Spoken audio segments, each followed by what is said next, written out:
এই কুমিরটা অনেক বৃদ্ধ হয়ে গিয়েছিল, এই জন্য সে কোনো শিকারই করতে পারতো না। এরপর ক্লান্ত হয়ে কুমিরটা একটি জাম গাছের নিচে ঘুমাচ্ছিল। তখনই সে একটা বানরকে দেখতে পায় যেটা গাছে বসে বসে জাম খাচ্ছিল। তখন কুমিরটা বানরটাকে বলে, বানর ভাই আমাকে একটু জাম দাও। তখন বানরটা কুমিরটাকে জাম দিলে কুমিরটা জামগুলো খেয়ে অনেক খুশি হয়ে যায়। তখন কুমির আর বানরের বন্ধুত্ব হয়ে যায়। এরপর থেকে প্রতিদিন কুমিরটা এসে তার বন্ধু বানরের সাথে খেলাধুলা করতো। এরপর একদিন কুমির তার স্ত্রীর জন্য জাম নিয়ে যায়। তখন কুমিরের স্ত্রী জামগুলো খেয়ে বলে, এই জামগুলো তো অনেক মিষ্টি, তাহলে বানরের কলিজাটাও অনেক মিষ্টি হবে, তুমি বানরটাকে নিয়ে আসো, আমি বানরের কলিজা খাবো।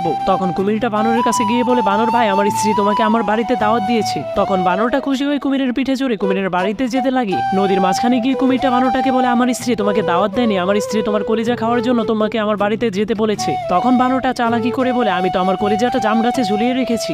এরপর বোকা কুমিরটা যা করে তা দেখলে আপনিও অবাক হবেন। তার আগে আপনি ফটোটি দেখে বলুন আপনি কাকে বাঁচাবেন। যদি মাকে বাঁচান তাহলে একটি লাইক করে চ্যানেলটাকে সাবস্ক্রাইব করুন, আর যদি টাকাকে বাঁচান তাহলে একটি কমেন্ট করুন। বোকা কুমিরটা বানরটাকে কলিজা আনার জন্য জাম গাছের কাছে নিয়ে গেলে বানরটা জাম গাছে উঠে তার জীবন।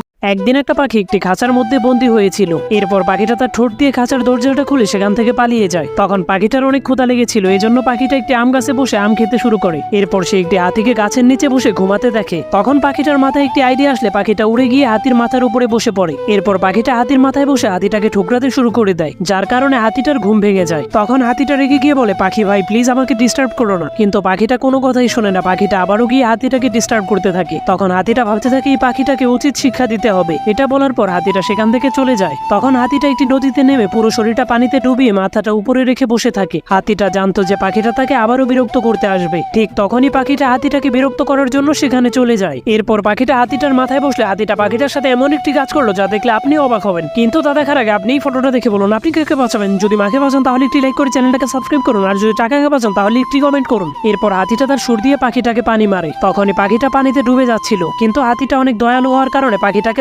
একদিন একজন কৃষক তার জমিতে কাজ করছিল। তখনই সে আকাশ দিয়ে একটি হাতিকে উড়তে দেখে। হাতিটাকে দেখে কৃষক অবাক হয়ে যায়। এরপর হাতিটা উড়তে উড়তে জঙ্গলে নেমে যায়। তখন কৃষকও হাতিটার পিছু করতে করতে জঙ্গলে চলে যায়। এরপর কৃষক ভাবতে থাকে এই হাতিটাকে বিক্রি করতে পারলে আমি অনেক ধনী হয়ে যাব। তখনই দৌড়ে গিয়ে সে হাতিটার লেজ ধরে ফেলে। তখন হাতিটা কৃষককে উড়াতে উড়াতে জাদুর রাজ্যে নিয়ে যায়। সেখানে গিয়ে কৃষক বড় বড় সোনার পাথর পেয়ে যায়। তখন কৃষক সোনার পাথরগুলো নেওয়ার চেষ্টা করে, কিন্তু সোনার পাথরগুলো অনেক ভারী ছিল। তখন কৃষক ভাবতে থাকে আমি পৃথিবীতে গিয়ে আমার বন্ধুদেরকে নিয়ে আসবো, তাহলে আমি সবগুলো সোনার পাথরই নিয়ে যেতে পারবো। এরপর কৃষক হাতিটা লেজ ধরে পৃথিবীতে চলে আসে।